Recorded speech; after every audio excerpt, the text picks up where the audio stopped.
दोस्तों वैसे तो हमने साइंस फील्ड में काफ़ी तरक्की कर ली है, लेकिन क्या कभी आपने एक ऐसे साइंस एक्सपेरिमेंट के बारे में सुना है जिसमें कि एक आदमी मुर्दों में भी प्राण फूंक देता था। मुझे पता है यार, आप में से अधिकतर लोगों को यह झूठ लगेगा, तो आपसे केवल इतना ही कहूँगा, पहले ये वीडियो पूरी देख लो और फिर गूगल पर जाकर अपनी तरफ से भी कुछ रिसर्च कर लो।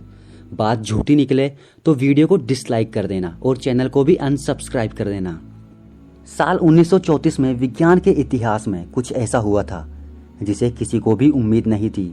कुदरत के नियम को चुनौती देने के लिए बर्कले के एक महान वैज्ञानिक कॉर्निश ने मरे हुए जानवर को जिंदा कर दिया था।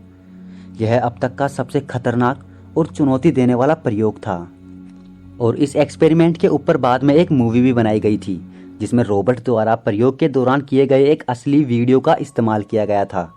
लेकिन बाद में रॉबर्ट ई कार्निश के साथ कुछ ऐसा हुआ कि उन्होंने इस प्रयोग को दोबारा ना करने की कसम खा ली और रॉबर्ट ई कार्निश ने अपने इस प्रयोग के लिए कई ऐसे काम भी किए जिसके बाद दुनिया इन्हें मैड साइंटिस्ट यानी एक पागल वैज्ञानिक कहने लगी थी। मरे हुए लोगों को पुनर्जीवित करने के लिए रॉबर्ट ई कार्निश कई सालों से रिसर्च कर रहे थे, जिसके बाद उन्होंने एक ऐसी टेक्निक इजाद की जिससे मरे हुए लोगों को जिंदा किया जा सकता था। उनका मानना था कि अगर एक मरे हुए व्यक्ति के अंदर रक्त प्रवाह फिर से शुरू कर दिया जाए तो उसे वापस जिंदा किया जा सकता है। और अपनी इस बात को साबित करने के लिए उन्होंने एक छोटा सा प्रयोग भी किया था जिसके अंदर उन्होंने एक बड़ी सी चकती ली। दोस्तों इस चकती को आप कुछ यूं समझ सकते हैं जैसे कि एक टीटर बोर्ड होता है जो कि आम सीसा बोर्ड जैसा होता है। इस प्रयोग में रॉबर्ट मरे हुए व्यक्ति को टीटर बोर्ड पर लेटाकर जोर जोर से घुमाते थे जिससे शरीर के अंदर रक्त प्रवाह वापस से शुरू किया जा सके। इस प्रयोग को सफल बनाने के लिए उसने मेडिकल प्रक्रिया भी आजमाई, लेकिन उसे सफलता नहीं मिली। लेकिन रॉबर्ट कार्निश हार मानने वाला कहाँ था। इस प्रयोग में असफल होने के बाद रॉबर्ट ने इस एक्सपेरिमेंट को जानवरों पर करने की ठानी। मई 1934 को रॉबर्ट ने अपने प्रयोग के लिए 5 कुत्तों का इस्तेमाल किया और इन सभी कुत्तों को रॉबर्ट ने नाइट्रोजन गैस मिक्सचर देकर मार डाला और इनके मरे हुए शरीर को टीटर बोर्ड से बांध दिया। इसके बाद इन कुत्तों के शरीर में इंजेक्शन की मदद से एक ऐसा मिक्सचर डाला गया जिसमें एड्रेनालाइन घुला हुआ था। इसके बाद उनके मुंह में मशीन की मदद से ऑक्सीजन सप्लाई किया गया। इस दौरान बोर्ड को आगे पीछे घुमाया जा रहा था ताकि मिक्सचर आसानी से कुत्तों के शरीर में घुल जाए। दोस्तों इस एक्सपेरिमेंट के बाद पहले 3 कुत्ते कुछ समय के लिए वापस जिंदा तो हो गए, लेकिन कुछ देर बाद वो कोमा में चले गए। हालांकि बचे हुए 2 कुत्तों को सफलतापूर्वक पुनर्जीवित कर लिया गया था।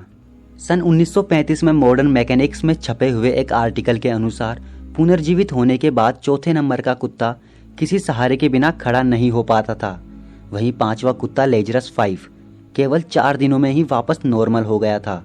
हालांकि इस एक्सपेरिमेंट के बाद ये दोनों कुत्ते कब तक जीवित रहे इसका पता किसी को भी नहीं चल पाया है। और जानवरों पर किए गए एक्सपेरिमेंट में सफलता मिलने के बाद 1947 में कार्निश ने इस प्रयोग को एक मरे हुए व्यक्ति के शरीर पर करने की ठानी और इस प्रयोग के लिए उन्हें एक व्यक्ति भी मिल गया था जिसका नाम था थॉमस MC मोंगलिक। कोर्ट के आदेश पर थॉमस को एक बच्चे का कत्ल करने के जुर्म में मृत्यु दंड सुनाया जा चुका था। जब कॉर्निश के प्रयोग के बारे में थॉमस को पता चला तो उसने उससे संपर्क किया और इसके बाद उस साइंटिस्ट रॉबर्ट कार्निश ने कोर्ट से अपने प्रयोग के लिए थॉमस के मृत शरीर का इस्तेमाल करने की इजाज़त मांगी। लेकिन कोर्ट ने इस अर्जी को यह कहकर ठुकरा दिया कि अगर थॉमस वापस जिंदा हो जाएगा तो उसे जेल से रिहा करना पड़ेगा, जो कि नहीं हो सकता है। इस घटना के बाद रॉबर्ट को गहरा सदमा लगा और उन्होंने इस प्रयोग को कभी ना करने की कसम खा ली। जरा सोचिए दोस्तों, क्या होता अगर रॉबर्ट ई कार्निश किसी मरे हुए व्यक्ति को पुनर्जीवित करने में सफल हो जाते। और इस प्रयोग के बाद दुनिया भर में कई वैज्ञानिकों ने इंसानों को पुनर्जीवित करने की कोशिश की, लेकिन उन्हें सफलता नहीं मिली। हालांकि आज भी कई ऐसे देश हैं जहां इस विषय पर खोज चल रही है और नए नए प्रयोग किए जा रहे हैं। दोस्तों साल 1934 में डॉक्टर कार्निश के इस एक्सपेरिमेंट पर एक फिल्म भी बनाई गई थी जिसका नाम था लाइफ रिटर्न्स। इस फिल्म में खुद रॉबर्ट ने काम किया था। साथ ही इस फिल्म में रॉबर्ट द्वारा प्रयोग के दौरान किए गए एक असली वीडियो का इस्तेमाल भी किया गया था, जिस वजह से इस फिल्म की काफ़ी विरोध भी हुआ था। यह फिल्म आज भी यूट्यूब पर मौजूद है। देखो यार, वीडियो को बनाने में काफ़ी मेहनत और समय लगा है, लेकिन वीडियो के नीचे आई लाल कलर के सब्सक्राइब वाले बटन को दबाने में आपको केवल 1 सेकंड लगेगा।